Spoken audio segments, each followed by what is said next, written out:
ధ్యానం ఈ పదం ఒకప్పటి కంటే ఇప్పుడు సమాజంలో బాగా వినిపిస్తుంది.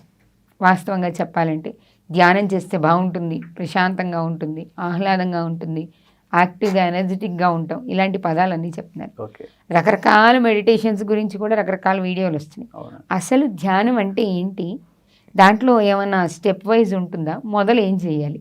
ఈరోజు అత్యద్భుతమైన ప్రపంచానికి అవసరమైనటువంటి సనాతన ధర్మానికి సంబంధించిన ధ్యానం గురించి మనం తెలుసుకుందాం.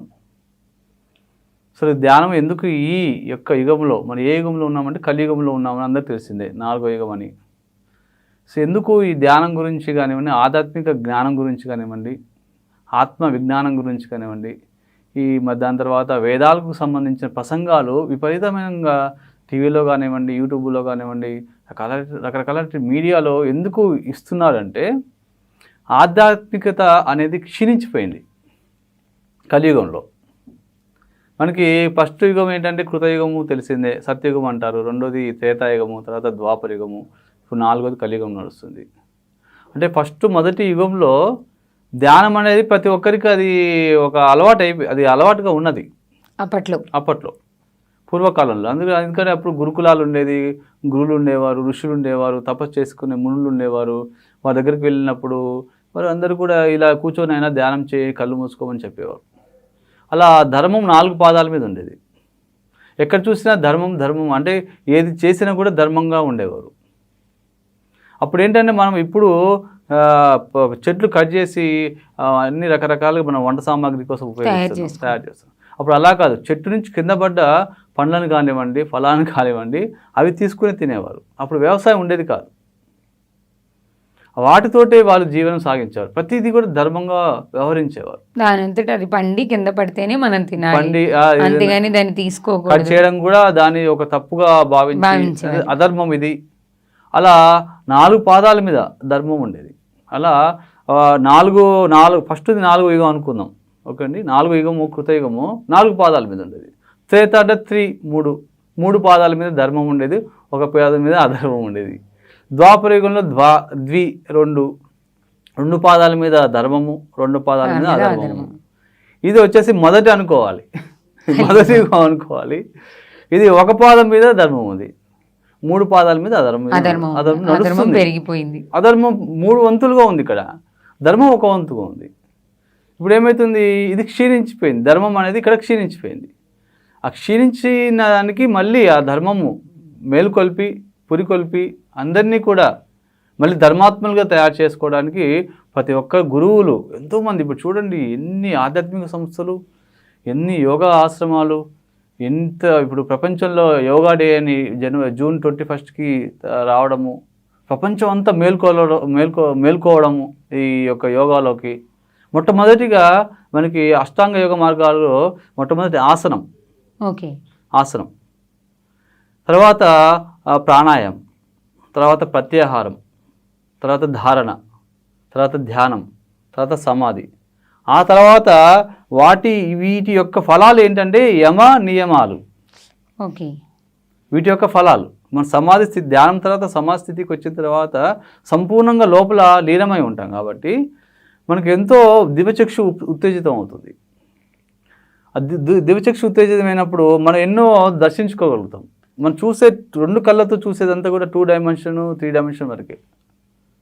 లోపల 3వ కంతో చూసేది ఏంటంటే అది చూస్తే అద్భుతంగా ఉంటుంది. అంటే మనిషి అలా చూడగలడా 3వ కంటితో? ఇప్పుడు దివ్య పురుషులు ఉన్నారు, ఋషులు ఉన్నారు. ఇప్పుడు వాల్మీకి మహర్షి ఇంకా రామాయణం పూర్తిగా అవ్వకముందే దివ్య దృష్టితోటి రామాయణం పూర్తి చేశారు. అక్కడ ఏం జరుగుతుందో, ఏం జరగబోయేదంతా కూడా జరుగుతున్నప్పుడు కూడా ఉన్నారు ఆయన. రామాయణం జరుగుతున్నప్పుడు కూడా, సీతాదేవితో ఉన్నప్పుడు, లవకుశలతో ఉన్నప్పుడు కూడా మళ్ళీ దివ్యదృష్టితో చూసి ఇంకా ఏం జరగబోతుందో కూడా రాస్తూనే ఉన్నారు. మరి వేదవ్యాసులు భాగవతం రాశారు, మహాభారతం రాశారు. ఇవన్నీ కూడా ఆయన ఎలా రాయగలిగాడు? గతం జరిగిపోయింది కూడా చూసి రాయగలిగారు, జరుగుతున్నది కూడా రాశారు. అంటే మనిషి ఖచ్చితంగా దివ్య దృష్టితో చూడగలరు. అక్కడ దాకా వెళ్ళాలి అంటే ఒక్కొక్క స్టెప్ ఒక్కొక్క మెట్టు వెళ్తూ ఉండాలి. ఓకే, మొదట అసలు ధ్యానం ఎలా చేస్తారండి? తప్పకుండా అండి. సో ఈ ఆధ్యాత్మికత క్షీణించిపోయింది కాబట్టి ఇప్పుడున్న కలియుగంలో ప్రతి ఒక్కరు కూడా వేరే మనసుకు సంబంధించిన యొక్క మనసు సంబంధించిన విషయాల మీద ఎక్కువ దృష్టి పెడుతున్నారు. అందరూ కూడా, ప్రతి ఒక్కరు కూడా మనసుకు సంబంధించిన విషయాల మీద దృష్టి పెడుతున్నారు. ఏమిటి మనసుకు సంబంధించిన విషయాలు అంటే విషయ పరిజ్ఞానం, అది దాని మీద నాకు ఒక ఆసక్తి కలగడం, కోరిక కలగడం, అది నేను చేయాలి, దాని మీద సంపూర్ణంగా తెలుసుకోవాలన్నది మనసు ప్రేరేపిస్తుంది. అసలు ఈ మనస్సుని చల్లబరచడానికి, మనసుని నెమ్మది చేయడానికి, మనసుని ప్రశాంతంగా చేయడానికి ధ్యానం అనేది ఇక తప్పనిసరిగా అవసరం పడుతుంది. ఓకే, ధ్యానం ఈ మనస్సు ఏం చేస్తుంది, పరి విధాలుగా ఈ కళ్ళ ద్వారా, అంటే మనకి జ్ఞానేంద్రియాలు తెలుసు, పంచ జ్ఞానేంద్రియాలు అంటే కళ్ళు, చెవులు, నాసిక రంధ్రాలు, తర్వాత నాలుక, తర్వాత చర్మం, ఈ జ్ఞానేంద్రియాలు. కర్మేంద్రియాలు అంటే పంచకర్మేంద్రియాలు, 2 చేతులు 2 కాళ్ళు, అంటే చేతులు ఒకటే, 2 చేతులే కానీ ఒకటే, చేతులు, కాళ్ళు, తర్వాత మలమూత్ర ద్వారాలు, దాని తర్వాత నోరు అనేది పంచకర్మేంద్రియాలు. మాట్లాడుతుంది కాబట్టి కర్మ చేస్తుంది, ఇక్కడ మాట్లాడుతుంది. ఇవి 2 చేతులు కర్మ చేస్తున్నాయి, 2 కాళ్ళు కర్మ చేస్తున్నాయి. మన తినే ఆహారము కర్మ ద్వారా ఎగ్జిట్ అవుతుంది, మలమూత్ర ద్వారాల ద్వారా. ఈ పంచజ్ఞానేంద్రియాలు, పంచకర్మేంద్రియాలు అంతా కూడా మనసు ఇది కంట్రోల్ చేస్తుంటుంది. ఇప్పుడు ఏమైందంటే ఆ మనసే అందరిని కంట్రోల్ చేసేస్తుంది. అవును, ఏమవుతుందంటే ఏది కనబడితే అది కావాలనిపిస్తుంది. అక్కడ ఏమవుతుందంటే అసలు నేను ఎవరిని అనేది మర్చిపోయింది, మరిపింపజేసేసింది.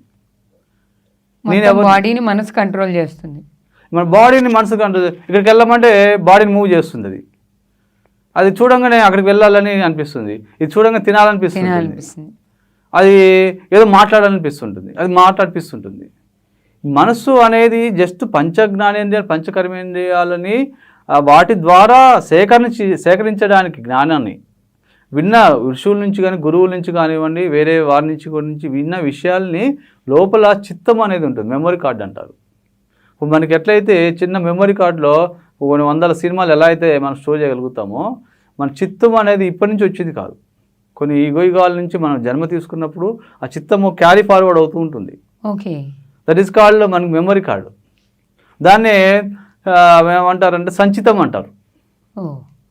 సంచితం అంటే చిత్తం అంటే సంచితం అంటే అంటే కూడిక, సముదాయం యొక్క కర్మల యొక్క చిత్తం, సంచితము. అంటే మనము గత జన్మలో ఉన్నాయి, గత జన్మలు లేక కాదు. కొంతమంది ఏంటంటే గత జన్మలు లేవని అంటారు. ఇప్పుడు ఈ చెట్టు ఈరోజు ఇక్కడ ఉందంటే దీని వెనక విత్తనము ఇప్పుడు వేసింది కాదు కదా, ఎప్పుడో వేసింది. దానికన్నా పూర్వం ఉంది కదా. మన యుగాల గురించి మాట్లాడుకుంటున్నాం, అక్కడి నుంచి ప్రయాణం అయ్యి వస్తూనే ఉన్నాం మనం. చెట్లు కానివ్వండి, జంతువులు కానివ్వండి, మనుషులు కానివ్వండి, ఖనిజాలు కానివ్వండి, ఇవన్నీ కూడా అప్పటి నుంచి ప్రయాణం చేసుకుంటూ వస్తూనే ఉన్నాం. ఏంటంటే మనం జన్మ లేదు, మనకు తెలియదు. ఎందుకంటే అది స్మృతిని కనిపించకుండా చేశారు. ఇప్పుడు ఆ స్మృతి వచ్చింది అనుకోండి, గత జన్మ చూసుకున్న స్మృతి వచ్చింది అనుకోండి, అప్పుడు ఏం చేస్తాము, చూసుకొని అప్పుడు నన్ను ఎవరో ఇబ్బంది పెట్టారు, అప్పుడు ఇక్కడ పుట్టాడు, అది నేను ఇబ్బంది పెట్టాలి అని అందులో పడిపోతుంటాం. ఓకే, అందుకోసమే ఆ యొక్క జ్ఞాపకాల స్మృతుల్ని వాటిని మనమే ఏమంటే లాక్ చేసుకొని ఇంకా నేనేం చేయాలనే దానికి వచ్చాము ఇక్కడికి భూమండలం మీద. సో మనసుని తేటతలం చేసి, మనసుని శూన్యం చేసుకొని, మనసుని చల్లపరిచి, మనసుని నిర్మలం చేసి, మనసుని శాంతం చేసుకోవడానికి ధ్యానం చేయాలి. ఓకే, సో మనం ఈరోజు మానసిక స్పర్ధలు వస్తున్నాయి. అవును, ప్రతి ఒక్కరికి మానసిక స్పర్ధలు వస్తున్నాయి. అసలు ముందు అది మొదటి సమస్య. అంటే ఇద్దరు మనసులు కలవవు, ఇద్దరు ఆలోచనలు ఒకేలా ఉండవు, దాంతో ఇద్దరి మధ్య విభేదాలు పెరుగుతున్నాయి. అసలు మనము ఈ జన్మ ఎందుకు తీసుకున్నాము, ఏం చేస్తున్నాము అనేది ఎవరికి ఒక పరిపూర్ణ అవగాహన లేదు. ఆ అవగాహన ఇవ్వడానికి మహాత్ములు, గురువులు ఆ రూపంలో మనందరికీ ఈ రోజుల్లో మీడియాలో ప్రతి ఒక్కరూ ఎన్నో రకరకాలైనటువంటి జ్ఞానాన్ని పంచిస్తున్నారు. అసలు నేను ఎవరిని అని తెలుసుకోకుండా మనము ఏదో చేసేస్తున్నాం. ఆ పరిపూర్ణ జ్ఞానం తెలుసుకోవడానికి ధ్యానం అనేది ఒక టూల్ మాత్రం, సాధన ఏమంటారు, సాధకం.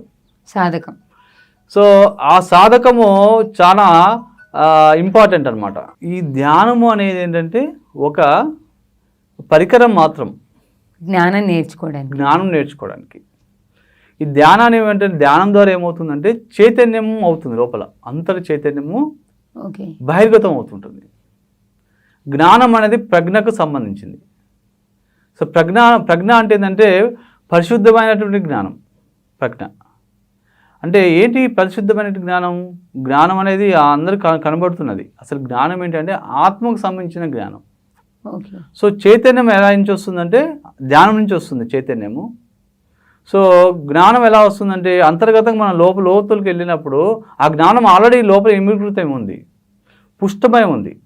మనకి చిత్తం ఎలా అయితే మన చిత్తంలో ప్రతి జన్మ సంబంధించి క్యారీ ఫార్వర్డ్ అనుకున్నాం కదా, అంటే అంతటి జ్ఞానం అంతా ఆ లోపల ఆల్రెడీ ఉంది. ఇది ఒక్కటే జ్ఞానం కాదు, సృష్టి ఆవిర్భావం నుంచి ఇప్పటి వరకు అంత జ్ఞానం అంతా కూడా చిత్తంలో ఉంది. అదే జ్ఞానము, అదే ఆత్మ జ్ఞానం, అదే ప్రజ్ఞ అంటారు. అంటే పరిశుద్ధమైనటువంటి జ్ఞానం అంటే ప్రపంచానికి కాకుండా విశ్వ ఖగోళాలకు సంబంధించిన జ్ఞానం అంతా కూడా మన సంచితములు అంటే చిత్తంలో ఆల్రెడీ నిమిగ్రతం ఉంది. ఎప్పుడైతే మనం కళ్ళు మూసుకొని అంతరంలోకి వెళ్తుంటామో అది నెమ్మదిగా చుట్టూ ఆ చిత్తంలో ఉన్న పొరలన్నీ కూడా నెమ్మదిగా మబ్బులు ఎలా అయితే వెళ్ళిపోతుంటాయో అప్పుడు ఏమవుతుంది, వర్షం కురుస్తుంది, మబ్బులు కలుస్తాయి. సో మనం ఇప్పుడు అలా అదే విధంగా ఈ యొక్క చిత్తములో ఉన్నటువంటి ఆ మబ్బులన్నీ కూడా అంటే ఆ పొరలన్నీ వెళ్ళిపోయి మనకి దివ్యదృష్టి ద్వారా అంటే అంతర్దృష్టి ద్వారా చూడగలుగుతాం. చూసుకొని మనము ఇప్పుడు ఉన్న ఈ ప్రజెంట్ టైము, తల్లి గర్భం నుంచి వచ్చిన సమయము, తల్లి గర్భకు ముందు మనం ఎక్కడ ఉన్నాము, చనిపోయినప్పుడు నుంచి 100 సంవత్సరాలు 50 సంవత్సరాలు బతికే ఉంటాం గత జన్మలో, ఏం చేశాము, అలా ఒకటి కాదు కదా ఎన్నో యుగాల నుంచి వచ్చాం మనం ఇక్కడికి. సో అవన్నీ చూసుకోగలుగుతాం. అదేవిధంగా సృష్టిలో మనం ఇప్పుడు భూమి మీద ఉన్నాం, భూమికి ఆకాశం చివరిది పంచభూతాల్లో. ఆకాశానికి అవతలేముంది, శూన్యం ఉంటుంది. శూన్యంలో ఏముంటాయి, గ్రహాలు, సూర్యుడు, మరి గ్రహాలకు ఉపగ్రహాలు ఉంటాయి, సూర్యుడు మరి సూర్యమండలాలు ఉంటాయి, నక్షత్రాలు అంటారు, నక్షత్ర మండలాలు అంటారు, నక్షత్ర కూటములు ఉంటారు, అవన్నీ కలిసి పాలపుంత అంటాము, గెలాక్సీ అంటాము. ఇవన్నిటిని కూడా ఈ ఆకాశం పైన ఉన్నటిని కూడా మనం దర్శించగలిగే శక్తి మన దివ్యశక్తికి ఉంది.